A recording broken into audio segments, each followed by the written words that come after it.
Instagram. Comment allez-vous aujourd'hui?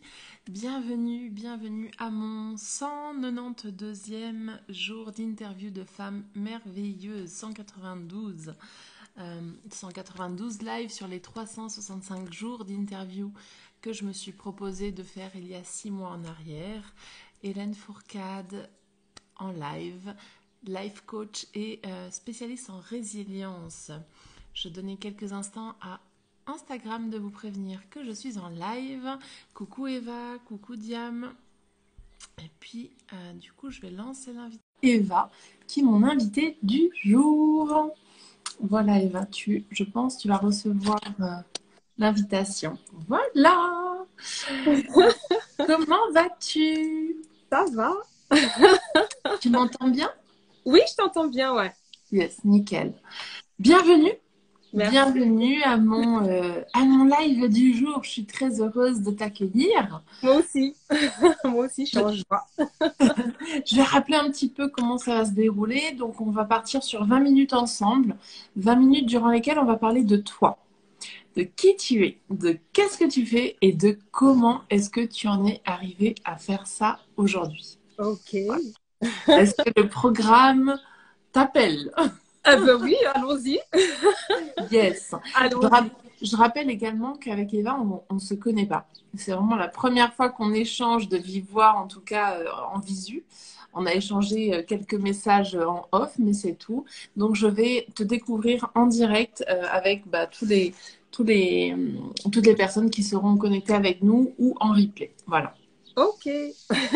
Donc, sans plus tarder, je te propose que tu nous dises, que tu te présentes et tu te dises qui es-tu. Alors, je m'appelle Eva Lomba-Lebihan.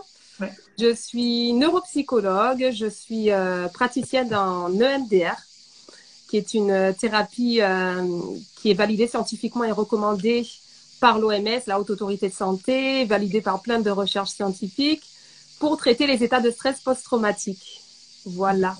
Donc, je pratique cette thérapie depuis mes débuts. Depuis des débuts, excellent. Et donc, justement, parle-nous un petit peu de... Moi, j'ai bien envie de savoir tes débuts, où tu es, voilà. Est-ce que c'est quelque chose que tu fais en ligne ou en présentiel? Donc là, je suis sur les deux, je suis en ligne et en présentiel. Ouais. Et je suis en train d'élargir un petit peu plus sur le travail en ligne.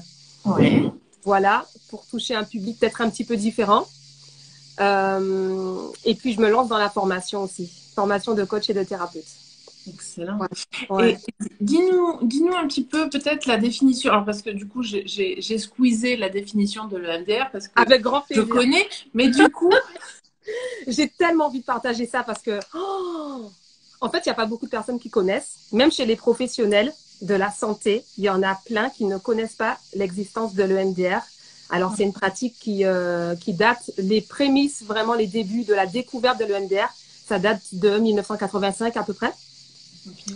Mais ça vaut le coup de connaître, en fait, parce que ça provient vraiment des neurosciences et des capacités du cerveau et des dernières recherches sur l'humain et sur son cerveau, en fait. Okay. Donc, l'EMDR, alors ça signifie, voilà. Ça signifie, donc en anglais, mais je vais le dire en français, ouais. Désensibilisation et retraitement par les mouvements oculaires. Donc, les mouvements oculaires, effectivement, ça va être de droite à gauche, puisqu'on est sur une stimulation bilatérale alternée. Ça veut dire droite-gauche, droite-gauche, droite-gauche. Mais après que le sigle a été posé, le sigle EMDR, on s'est rendu compte que ce qui fonctionnait, c'était aussi l'auditif, la stimulation auditive bilatérale. Donc, on peut utiliser un casque et on aura un bip de droite à gauche. Okay. La stimulation tactile fonctionne aussi. Donc, on peut faire un petit tapotement sur les genoux de droite à gauche. On peut le faire en croisé sur les épaules comme ça. En fait, ce qui fonctionne, c'est la stimulation bilatérale alternée, telle qu'elle soit, en fait. Donc, finalement, le mot, il est réducteur, malheureusement. En temps normal, enfin tout le temps, en permanence, on traite les informations grâce à nos 5 sens qui vont récupérer des informations donc auditives, olfactives, etc. Les informations, elles arrivent jusqu'à notre cerveau. Je simplifie, hein. Ouais. Et là, le cerveau active ce qu'on appelle le traitement de l'information. C'est vraiment un mot-clé, hein, le traitement de l'information. Il y a plusieurs zones cérébrales qui vont se connecter entre elles. Il y a plein de neurones qui vont se connecter. pour pouvoir donner du sens à ce qu'on intègre comme information, donc donner du sens à une situation au regard de notre histoire de vie, donc du passé, de ce qu'on vit dans le présent et de ce qu'on projette dans l'avenir. C'est pour ça que chaque individu interprète les situations au regard de qui il est. Voilà, forcément. Donc, c'est ce traitement de l'information qui permet ça, quand tout va bien. La nuit, pendant une phase du sommeil paradoxal, on a un mouvement naturel, justement, un mouvement des yeux naturel, ça s'appelle les REM, où les yeux, ils vont bouger très, très, très, très vite. Des fois, on le voit sous les paupières. Quelqu'un qui dort, on voit qu'il y a les yeux qui bougent. Quand on réfléchit, souvent, on bouge les yeux. On se dit, tiens, laisse-moi me rappeler, il me semble que… Et hop, on va se mettre à bouger les yeux. Donc, c'est vraiment un mouvement naturel qui permet d'activer un processus naturel de guérison du cerveau. Sauf qu'il y a des moments de la vie où ce traitement de l'information va se figer, ne va pas se faire, ou difficilement. Parce que, donc il y a plusieurs grandes raisons, je vais en donner 3 principales. Soit on vit un événement hyper douloureux, il y a une décharge émotionnelle telle que l'amygdale, qui est un centre noyau au niveau du cerveau, va lancer tellement de cortisol, d'adrénaline, hormone du stress, signal d'alarme, le corps est en panique, que ça va parasiter ce traitement de l'information. Okay. L'émotion, en fait, prend toute la place. Premier cas. Deuxième cas, un événement auquel on ne s'attend pas du tout, douloureux, qui survient d'un moment à un autre. Le cerveau n'est pas préparé. Et pareil, ça peut faire un choc, ça peut créer une sidération. Donc là, pareil, traitement de l'information parasitée. Troisième type d'événement, très fréquent, c'est les événements douloureux à répétition. C'est-à-dire que, principalement, très souvent pendant l'enfance. Pourquoi? Parce qu'on n'a pas le choix, parce qu'on fait avec le contexte, parce qu'on est moins libre que quand on est adulte. Donc, souvent dans l'enfance, des événements qui vont se répéter, se répéter, se répéter. Ça peut être de l'insécurité qui est transmise dans un contexte familial, par exemple. Ça peut être des humiliations, des violences, voilà, ce genre de choses. Et donc, ça se répète. Donc, le cerveau, pareil. Le processus de traitement de l'information, il est parasité parce que ça se répète. Donc, on veut bien réparer, on veut bien traiter, mais ça revient, ça se répète en continu. Donc là, c'est des contextes où ce traitement de l'information ne va pas pouvoir se faire. C'est vraiment physiologique, hein. C'est figé. Les zones ne se connectent pas, les neurones ne se connectent pas entre eux. Hémisphère droit, hémisphère gauche, ça galère un petit peu. Voilà. Donc, dans ces situations, et ça j'adore parce que ça rejoint pas mal la spiritualité. Et moi, là, je suis en train de connecter. Allez, je vais y venir après si on a le temps. On a 20 minutes. Attention. Ouais, c'est pas, j'ai envie de dire trop de trucs. Je vais garder mon fil. Donc, en fait, ce qui est intéressant, voilà, c'est de voir que dans ces situations, quand le cerveau ne traite pas les informations, il va figer les croyances négatives. Ouais. Donc, je suis nulle, j'aurais dû, c'est de ma faute, je suis pas à la hauteur, etc. Je suis en danger, je suis en insécurité, etc. Émotions, peur, tristesse, colère, dégoût. Alors, il peut y avoir des émotions positives inadaptées, ça existe aussi. Sensation de plaisir ou de joie alors que c'est pas du tout adapté. Donc, le cerveau peut figer ces émotions-là aussi. Sensation corporelle, donc la boule d'angoisse, mal au ventre, la gorge qui se serre, mal à la tête, etc. Donc, quand le cerveau ne traite pas les informations sur une situation, ça fait trauma. Et quand il y a trauma, toutes ces informations restent figées, les informations négatives inadaptées restent figées à l'intérieur du cerveau. Ça veut dire que, par la suite, l'individu va se retrouver dans des situations qui vont donner sens, vie, qui vont concrétiser en fait toutes ces croyances. La petite subtilité que j'ai envie d'apporter là, c'est que c'est pas tant les situations qui vont se répéter, parce qu'on entend beaucoup dire les situations répétitives, etc. Oui, des situations peuvent se répéter, mais en vérité, c'est pas la situation qui se répète, c'est la croyance qu'il y a derrière. Tu vois, c'est la petite subtilité. Il y a des gens qui vont répéter des situations, et là, ça sera donc visible, on pourra identifier. Mais il y a des gens qui vont répéter, pas répéter les situations, mais se retrouver dans différentes situations qui semblent n'avoir aucun lien. Mais en fait, quand on regarde, quand on creuse, c'est la croyance négative qu'il y a derrière qui est encore là et toujours là. Voilà, en gros. Et donc, le MDR vient réparer ça. En fait, en EMDR, on réactive le processus naturel de traitement des informations. Donc, on va aller attraper la situation traumatique. Et grâce à cette stimulation, soit les yeux, soit le tapping, l'auditif, on va permettre au cerveau de traiter les informations en faisant du lien avec plein d'informations, de l'histoire de vie, avec ce qu'on projette dans l'avenir. Voilà. Ça peut passer du coq à l'âne. Donc là, on est dans une thérapie où il ne faut pas intellectualiser, il ne faut pas mentaliser. On cherche pas à donner du sens comme sur des thérapies plus classiques. On laisse le cerveau qu'il chemine et qu'il fasse ce travail de traitement. Et quand c'est terminé, c'est magique. C'est magique. On repense à la situation, ça ne fait plus rien. Soit c'est neutre, soit c'est positif. Et on peut même se dire à l'inverse, je suis en sécurité, j'y suis pour rien, j'ai fait ce que j'ai pu, je suis légitime à exister, etc., etc. Donc ça transforme la personnalité en fait. C'est waouh. En tout cas, ce que j'adore, c'est que quand tu nous le partages, tu transpires justement cette envie de le faire découvrir au monde. Et ça, j'adore, j'adore, j'adore. C'est génial. Mais j'adore découvrir. Alors, je connaissais le MDR, mais c'est vrai que peut-être pas aussi approfondi que ce que tu nous as expliqué. Donc, merci pour ça. Ah, grand plaisir. Parce que c'est vraiment, et puis surtout d'une passionnée, bah, c'est encore mieux parce que ça se fait ressentir et ça se ressent. Donc, juste pour en revenir un petit peu à ce que tu fais aujourd'hui, parce que tu m'as parlé donc de formation en ligne, tu as dit aussi coach, donc coaching. T'as combien de casquettes? Trop. Non, c'est jamais trop. Bon, ça va. Là, c'est moi qui te reprends. C'est jamais trop. C'est génial d'avoir plein de casquettes et plein d'outils justement pour aider les gens. Donc, moi, je trouve ça fabuleux. Ouais, c'est cool. Donc, en fait, ce que je vais transmettre en premier, c'est par rapport à la formation, parce que c'est quelque chose qui est nouveau là, pour moi, et alors j'ai une expérience déjà d'enseignement à l'université, etc. Mais en fait, c'est vraiment une mission de vie. C'est vraiment part de ma mission de vie, cette histoire de formation. Parce que le MDR, en fait, c'est une thérapie, comme elle est validée scientifiquement, etc., elle est réservée, la formation officielle est réservée à une certaine catégorie de professionnels très limitée, à une élite, quoi, dont j'ai la chance de faire partie. J'ai bénéficié de cette formation complète. Mais du coup, voilà, il y a que les psychologues, les psychiatres, certains psychothérapeutes, certains sous dérogation, voilà, qui peuvent avoir accès. Et du coup, moi, j'ai à cœur, je peux pas c'est pas possible que je transmette pas cet outil, quoi. Enfin, il y a tellement de coachs et de thérapeutes qui accompagnent les autres, qui accompagnent la souffrance des autres. Il faut qu'ils aient cet outil de traitement de l'information parce qu'en fait, c'est, en fait, il y a une métaphore que j'ai inventée, que j'aime bien.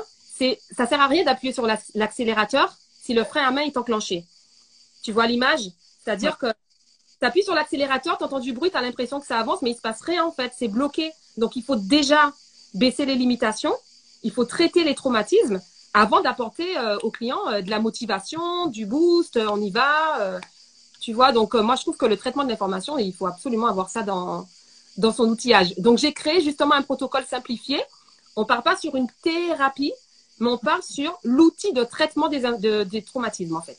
Voilà. Donc, les personnes qui ont déjà des clients, qui ont déjà repéré des traumatismes chez leurs clients, avec cet outil, ils vont pouvoir traiter les traumatismes, tout simplement. Voilà. Donc, ça, je veux vraiment le diffuser au maximum, le transmettre au maximum. Voilà. Pour que les gens aient mieux. Voilà. C'est génial et je sens vraiment cette envie et je me fais même pas de soucis pour toi parce que ça se ressent tellement dans ton énergie que tu es à fond là-dedans, que c'est ton truc, que c'est fluide, quoi. Et qu'est-ce qui t'a amené à faire ça justement? Parce que c'est quand même hyper spécifique. Enfin, comment tu as découvert le MDR et puis qu'est-ce qui t'a amené justement à faire ça aujourd'hui? C'est vrai, c'est vrai. Du coup, faudrait presque repartir sur carrément mes études de psycho. Hein. C'est un long truc. Il nous reste encore 6 minutes, ça va. Allez. Donc la psycho, en fait, je vais essayer de faire vite. J'ai démarré la psycho. Moi, à 12 ans, je voulais être psychologue. Donc à 8 ans, je voulais être comédienne. Après, je suis musicienne, comédienne. Mais à 12 ans, je voulais être psychologue pour comprendre l'humain. En fait, j'avais une sorte de recul sur l'humain et sur moi-même. Parfois, je me sentais comme à l'extérieur de moi, en fait, en train d'observer les situations, d'observer les gens, d'observer les attitudes, les comportements, mes propres émotions. J'ai en fait cette faculté à sortir de moi et à juste m'observer en train de vivre l'expérience, quoi. Comment elle va se démerder, là, Eva, dans cette expérience? Tu vois, donc il y a d'un côté, je vis le truc et d'un côté, j'ai le recul dessus. Et donc, comprendre l'humain. Voilà, les études de psycho. Après, la psycho interculturelle. J'ai découvert la psycho interculturelle. Donc, les différences culturelles. Alors déjà, ça m'a ouvert à l'idée de défiger l'identité. L'identité, c'est pas quelque chose de figé. On peut avoir des apports un peu par-ci, un peu par-là. Comment se construit l'identité? Voilà. Donc, j'ai étudié ça pendant quelques années. Et puis, quand j'ai eu mon diplôme de psychologue, je n'étais pas convaincue par l'enseignement qui dit on laisse le sujet réfléchir sur lui-même, on lance quelques petites perches et puis on le laisse évoluer et puis surtout on ne se sent pas responsable du résultat, etc. Moi, je me suis dit non, ça ne me correspond pas en fait. Je veux du résultat, je veux de l'efficacité. je veux qu'il y ait un avant et un après séance quand même. Donc, c'est là où j'ai commencé à rechercher des méthodes, des techniques. Je me suis arrêtée un peu sur la méditation. Je me suis arrêtée un peu sur les fleurs de bac pour le côté concret, en fait. Et puis, j'ai découvert le MDR et là, voilà, quoi. J'y suis allée, quoi. J'y suis allée, puis j'ai expérimenté sur moi. Voilà. J'ai été patiente pendant 1 an et demi. Voilà, j'ai fait une thérapie pour moi. Je continue à travailler sur moi en autothérapie.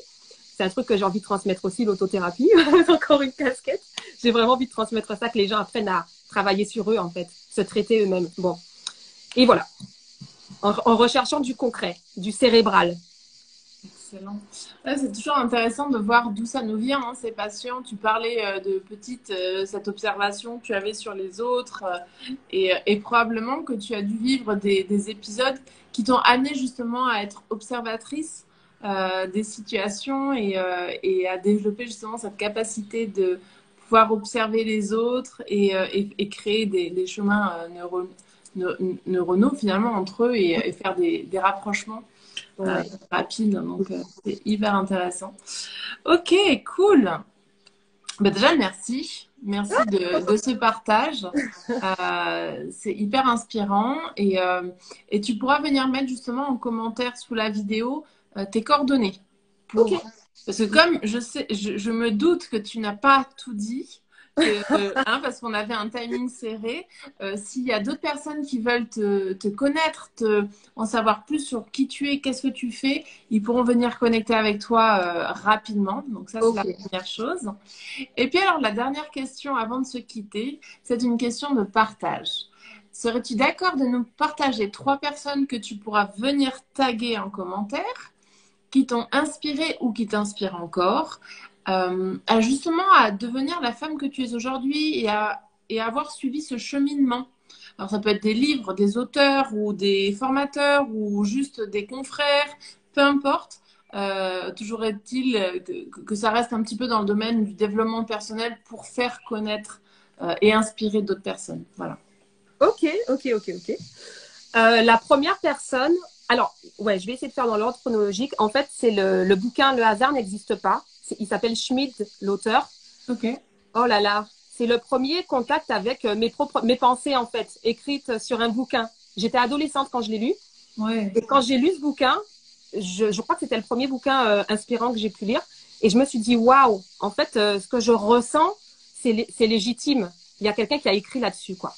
Parce que j'avais jamais échangé avec quelqu'un qui pense comme moi à l'âge que j'avais quand j'étais ado, quoi. Donc là, ça a été un livre pour moi hyper puissant. Voilà. Ensuite, il y a Et une alors, autre. la question que je me Ouais. pose, c'est comment, adolescente, tu tombes sur ce livre? Ah ouais, c'est une bonne question. Comment je suis tombée sur ce livre? Le hasard n'existe pas. Ouais, voilà, c'est ça. Je sais pas. Je sais plus. Vraiment, c'est une bonne question. Je sais pas. Ensuite, il y a une enseignante, donc c'est Zora Gueraoui, qui est enseignant-chercheur à l'université de Toulouse où j'ai étudié la psychologie. Et c'est elle, en fait, avec un cours en licence, qui m'a fait découvrir ces différences culturelles, voilà. Et ça m'a fascinée. Je me suis dit, waouh, c'est incroyable. L'identité, en fait, elle est façonnée par notre culture, par notre famille, par la société. Et en plus, elle est en perpétuelle évolution, remaniement. Donc, waouh, j'ai trouvé ça extra, quoi, extra. Et donc, je me suis lancée sur ces études-là par la suite. Voilà. Et puis, en troisième, que j'écoute en ce moment encore, c'est Joe Dispenza. Je ne sais pas si tu connais, voilà. Et en fait, lui, quand je l'ai entendu, donc c'est un YouTuber, voilà, j'écoute les livres audio, en fait, beaucoup. Et c'est l'idée de mettre en lien, justement, neurosciences et spiritualité, quoi. Parce que moi, j'étais dans mon cabinet, j'étais psychologue, fallait surtout pas, voilà, montrer qu'on a un peu de pensée, un peu, qui sortent de ce cadre, qu'est-ce que les collègues vont penser, etc. Et il m'a vraiment réconcilié avec ça, en fait. La spiritualité, ça peut être hyper scientifique. Voilà. Donc, Joe Dispenza. Bah écoute, merci en tout cas pour ces 3 partages. Tu pourras également venir les taguer en commentaire, comme ça, bah, ça nous permettra d'aller regarder un petit peu. Moi, je suis une grande lectrice, donc j'irai voir le livre dont tu nous as parlé.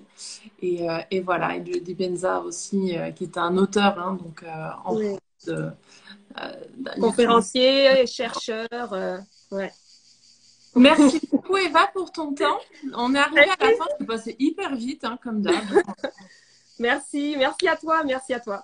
Merci Je suis en tout contente. cas à vous tous qui étaient en live, à ceux qui regarderont en replay. Je vous souhaite une très belle fin de journée. Et puis pour ma part, je vous dis à demain pour mon prochain live.